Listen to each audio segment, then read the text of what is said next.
tanggal berapa Ustadz Abdullah Said itu dilahirkan? Ini pertanyaan ini agak-agak berat ini, ya. Kami tidak pernah membaca sejarahnya, maka di tempat ini harus ada buku, ya. Coba dihadirkan buku mencetak kadar, kasih kepada adik-adik ini semua supaya membaca. Ya. Kenapa penting Pak? Kalau bukunya sudah didapatkan, paling tidak ustadznya pegang lah, ya. Supaya ustadznya dulu tahu, nanti anggotanya belakangan, ya. Supaya enak mengajarnya kan. Lahir 1945 betul, ya. Jadi Indonesia merdeka dia lahir. Luar biasa ya, memang ada tanda-tanda itu. Berapa tahun di dalam kandungan? 2 tahun, ya. Bukan seperti kita 9 bulan 10 hari, bahkan ada yang lebih cepat Pak. Kenapa? Anda sabar sudah orang tuanya ini melahirkan. Jadi dipercepat. Ini Masya Allah, luar biasa kita ini ya, kadang-kadang. Ini ya, perjalanan hidupnya nantilah kita bahas di lain kesempatan. Untuk membaca kenapa dia sampai mendirikan yang namanya Hidayatullah. Kenapa tidak masuk saja ke Muhammadiyah? Kenapa tidak masuk saja ke Persis? Kenapa tidak bergabung aja ke NU? Gitu ya? Kenapa tidak bergabung ke MU dan sebagainya? Gitu ya? Tapi kenapa harus mendirikan satu yang namanya Hidayatullah? Nah inilah gambar beliau ya. Kalau nggak lihat gambar ini, lihat aja ini salah satu ini ya yang sudah ta'aruf tadi. Inilah anaknya. Makanya beruntung sekali teman-teman yang ada di Bekasi ini. Jangan lihat dari Ustadz Muntazir zamannya. Saya juga tidak tahu kenapa tergerak beliau hingga memilih tempat di tempat ini. Allah.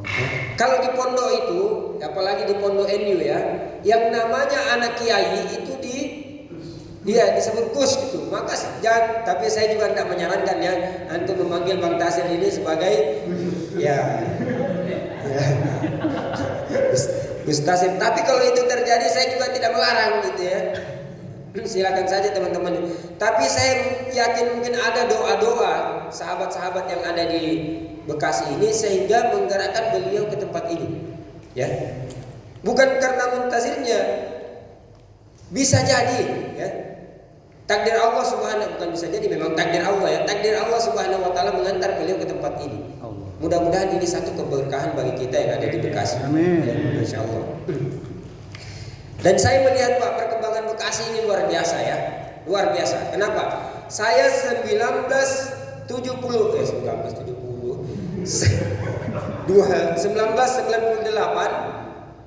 96 masuk Cilodong ya, ketemu dengan Ustadz Kirno. 96 Ustadz masih di sana waktu itu ya.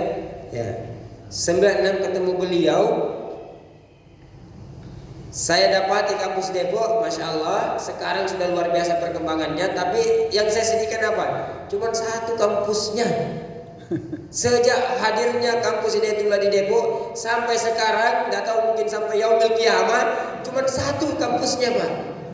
Ya, 1998 saya tidak pernah mendengar kata Bekasi selain yang ditempati Pak Ali tempo hari itu Ustaz. Di daerah mana itu namanya Ustaz? Jatiwaringin ya. Selain itu pun nggak ada sekarang ya, nggak pernah lagi saya lihat. Tapi sekarang Masya Allah ya, Bekasi bisa menjadi salah satu ya kiblat untuk teman-teman mencari pendidikan. Di sini ada anaknya Ustaz Gofar Hadi, pengurus DPP Hidayatullah. Kenapa dia memilih ke sini gitu ya? Masya Allah. Sudah ada berapa kampus Pak? 3. Nanti katanya sudah ada lagi tanah, Masya Allah ini ya. Tambah cepat perkembangannya nih, Masya Allah. Nah, ini Abdullah Said ya, meninggal 1998, digantikan dengan Kiai Haji Abdurrahman Muhammad. Yang menarik dalam sejarah kepemimpinan Hidayatullah, biasanya ketika seorang kiai, ini biasanya umumnya pesantren ya, ketika seorang kiai meninggal maka biasanya digantikan oleh siapa? Gusnya ya. Makanya Gus ini sebentar tidak lama dia berkuasa ini. Digantikan oleh Gus atau digantikan oleh, kalau dalam konteks Hidayatullah ini harusnya yang menggantikan itu adalah pendiri yang lain. Begitu kan 5 pendiri ini meninggal 1, maka harusnya yang menggantikan itu adalah pendiri yang lain. Tapi kenapa ini tidak dilakukan? Kemudian kenapa tidak terjadi perebutan kekuasaan? Ya.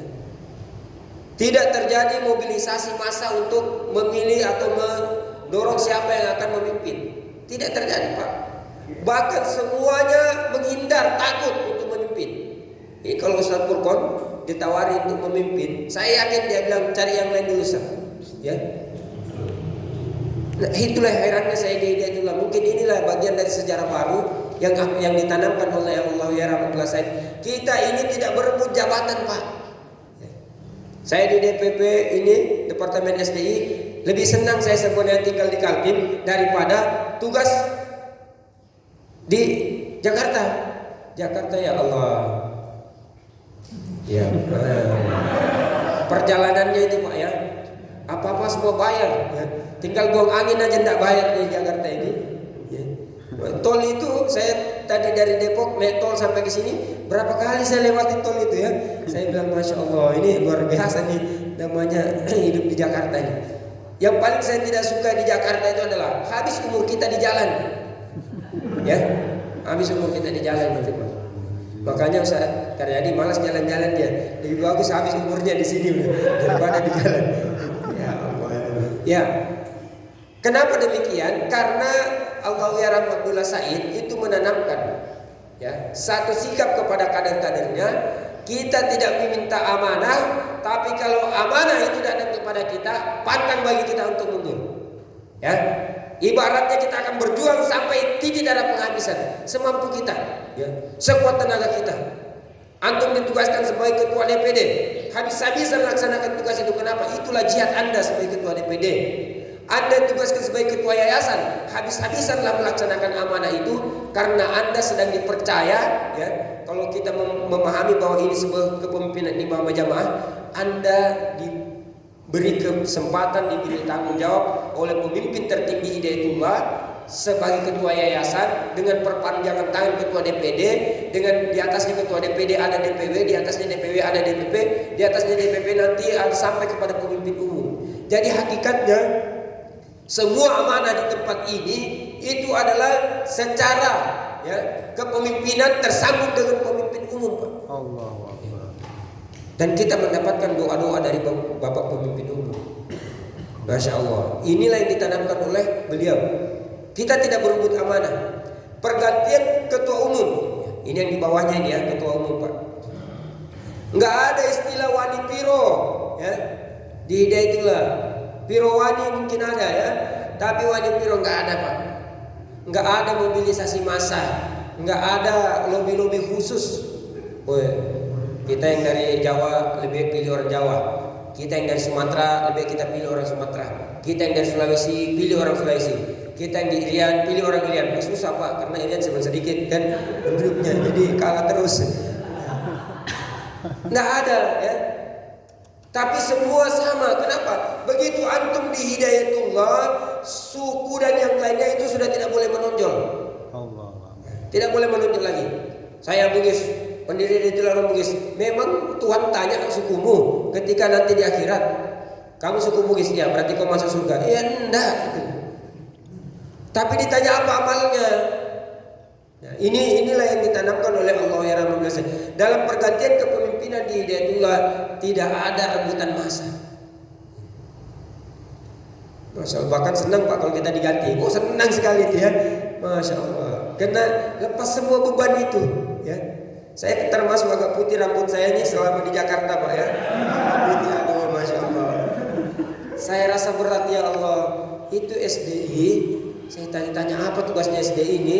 Selalu saya tanya, SDI ini ternyata harus mengetahui semua orang Hidayatullah di Indonesia. Ini bukan pekerjaan ringan, Pak. Bang Dayat aja saya tanya berapa orang Hidayatullah di Bekasi? Berapa jumlahnya kira-kira? Kira-kira 100 ada. Ya. Jawaban rata-rata itu banyak Ustaz ya. Itu jawaban kualitatif namanya ya. Ya, hanya bisa dipakai dalam penelitian kualitatif. Tapi kalau menghitung angka-angka kuantitatif maka kita tidak lulus itu ya. Kenapa? Selalu kurang lebih dan banyak kurangnya daripada lebihnya Ustaz ya. Ini pentingnya. Kenapa? Saya sampaikan kepada antum sekalian. Ada beberapa kasus ini terjadi ya. Ada orang Hidayatullah itu disinyalir ya, terindikasi sebagai